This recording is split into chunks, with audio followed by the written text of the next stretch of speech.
नमस्कार, संपादकीय news channel में आपका स्वागत है और मैं हूं जर्नलिस्ट डॉक्टर हरीश चंद्र लखेला। जोशीमठ को लेकर अलग अलग बातें कही जा रही हैं। कुछ लोग ये कह रहे हैं कि इसको बचाया जा सकता है, लेकिन यदि सही तरीके से उसमें काम। अभी दिल्ली में प्रेस क्लब में एक गोष्ठी हुई थी इस बारे में, और इस बारे में लोगों ने अपनी अपनी राय दी। तो आप देखिए किस तरीके से लोग बता रहे हैं कि इस शहर को बचाया जा सकता है। यदि उसमें वहाँ धमाके करके उसको ब्लास्ट करके उसको तोड़ा जा रहा था, ग्रामवासी वहाँ इस बात को स्पष्ट तौर पे प्रूफ के साथ बताते हैं। लेकिन आज सरकार ने ये कहा है कि किसी ने अपने प्रेस नोट में आज ये कहा है कि हमने इसको ड्रिल मशीन से ड्रिल करके तोड़ा है, जबकि सब गाँव जो दरार आ रही है इसी ब्लास्ट से आ रही है। ये 9 किलोमीटर की जो टनल इन्होंने बनाया, जैसे दिल्ली में हम देखते थे मेट्रो के लिए जब टनल बनती थी उतनी विशाल टनल इन्होंने यहाँ पे बनाई। अब ये 15,000 करोड़ की परियोजना उसी रूट पे हमारी 4 धाम के लिए ऑल वेदर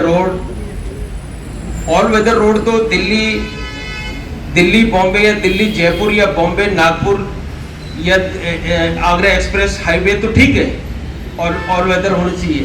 जहाँ की मिट्टी कमजोर है, जहाँ का पत्थर कमजोर है, वहां पे ऑल वेदर की बात कोई समझ में आई नहीं।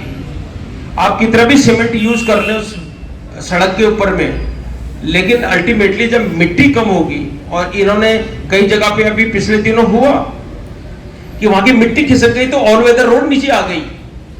और बहुत लोगों ने इस पे, मैंने कार्टून भी देखे, बहुत लोगों ने मजाक उड़ाया कि इसकी देखो ऑल वेदर रोड कमजोर बनाई। कमजोर नहीं बनाई, उन्होंने तो अपनी तरफ से ठीक बनाई, लेकिन जिस चीज के ऊपर बनाई है आप उसकी कमजोरी का आपने अध्ययन नहीं किया। पहले कभी होता था कि कोई परियोजना बनती थी तो उसके ऊपर में परिचर्चा होती थी। आज तो पहले परियोजना रेडी हो जाती है, उसके बाद वैज्ञानिकों को बुलाया जाता है, अपने हिसाब के वैज्ञानिकों को, और ये कहा जाता है इसको पास करवाओ। उसका सीधा सीधा एग्जाम्पल है, हमारे यहाँ इतने बड़े बड़े भू वैज्ञानिक हुए हैं, चाहे ज्वाल जी हो, शेखर पाठक जी हो, चाहे सती जी हो, प्रेम बोखंडे जी हो, या रवि चोपड़ा जी हो, इतने बड़े बड़े लोग जिन्होंने इस परियोजना पे वर्षों से अपने पेपर सबमिट कर रखे हैं, आज तक सरकार ने उन पेपरों को हिला डोला करके भी नहीं देखा। अभी की घटना है, रवि चोपड़ा जी देश के इतने प्रख्यात भूवैज्ञानिक हैं, और वो परसों मुख्यमंत्री के घर के आगे बैठे हुए थे ये बताने के लिए कि इस परियोजना में कितनी त्रुटियां हैं, और उसको मुख्यमंत्री मिलने का समय नहीं दिया। 3 घंटे बैठ के इंतजार किया, जब जाके डीएम साहब उसको ले गए, उसने जाके अपना एक पर्चा उनको पकड़ाया। तो मुख्यमंत्री को या राज्य सरकार को वहां जाना चाहिए इनके पास, या राज्य सरकार को इनके पास आना चाहिए।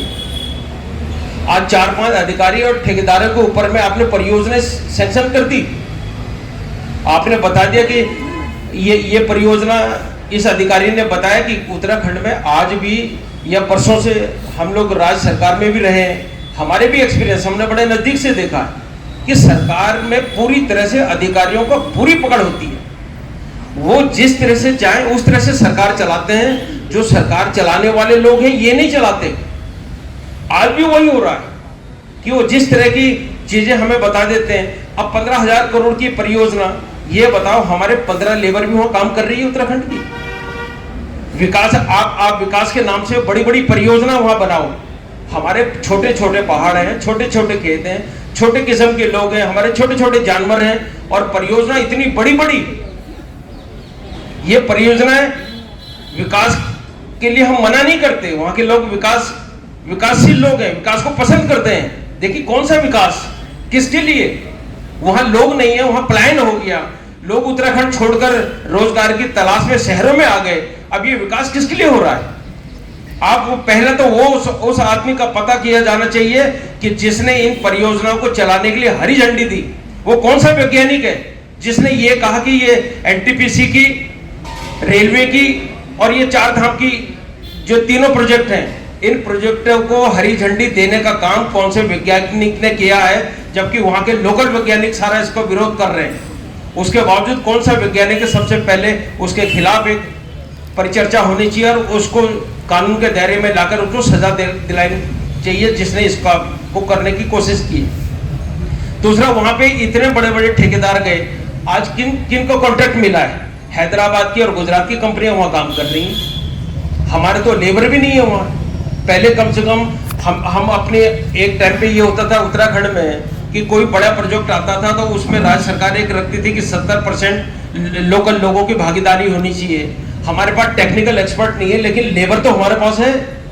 आज तो ये सारी कंपनियां लेबर ही बाहर से लाती हैं और ये कहते हैं कि नहीं, जहां प्रोजेक्ट होता है लोकल लोग मिलकर के वहां पे हड़ताल करवा देते हैं, प्रोजेक्ट बंद करा देते हैं, उसके नाम से उड़ीसा से, बिहार से, दूसरे प्रदेशों से ला करके लोगों से काम करवाया जाता है। तो इसका लाभ किसको मिल रहा है? इन बड़ी परियोजना का अभी मसूरी से और कैंटी फॉल तक लाइब्रेरी से, जो मसूरी का जो एंट्रेंस है लाइब्रेरी, जहां से सारे अंदर एंट्री होती, वहां से और कैंटी फॉल तक एक सुरंग बनाई जा रही है।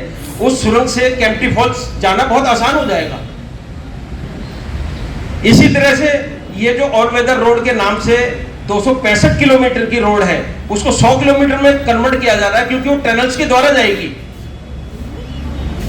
टेहरी का रास्ता 3 घंटे का रास्ता 30 मिनट का बनाया जा रहा है।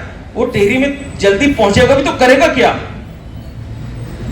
अब आप पहले हमारे कच्चे रास्ते से अगर हम लोग केदारनाथ जाया करते थे, बीच में 20-50 ढाबे होते थे, वहां लोगों को किसी को चाय का रोजगार मिलता था, किसी को खाने का रोजगार मिलता था, किसी को पानी का रोजगार मिलता था। अब तो सीधा उस टनल से गुजरे और आप सीधा वहां फाटा तक पहुंचे और वहां से आपने फाटा से हेलीकॉप्टर किया, आप सीधा वहां केदारनाथ के दर्शन किए, उस हेलीकॉप्टर से वापस आए, उस टनल से वापस आकर हरिद्वार, उसी रात आप दिल्ली। तो उसका फायदा किसको हुआ? और ये जो धार्मिक पिलग्रिम जा रहा है, ये जो टूरिस्ट जा रहा है, ये फायदे के लिए नहीं होता, इससे 1 रुपए का भी फायदा नहीं होता है, बल्कि इससे नुकसान होता है। जब 2013 की आपदा आई और जब पानी नीचे बहा, मैं तो प्रत्यक्षदर्शी था, मैं उस समय वहां पे मैंने देखा कि वहां बियर की बोतलें, प्लास्टिक की बोतलें, शराब की बोतलें और प्लास्टिक के बर्तन और प्लास्टिक के ये लिफाफे और नमकीनों के लिफाफे बह करके आ रहे थे। सारी गंदगी आप वहां जाके करो।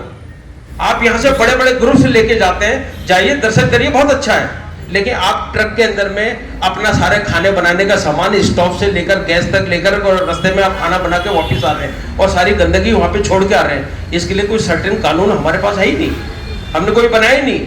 मसूरी और नैनीताल कितने बुरे हालत में चल रहा है।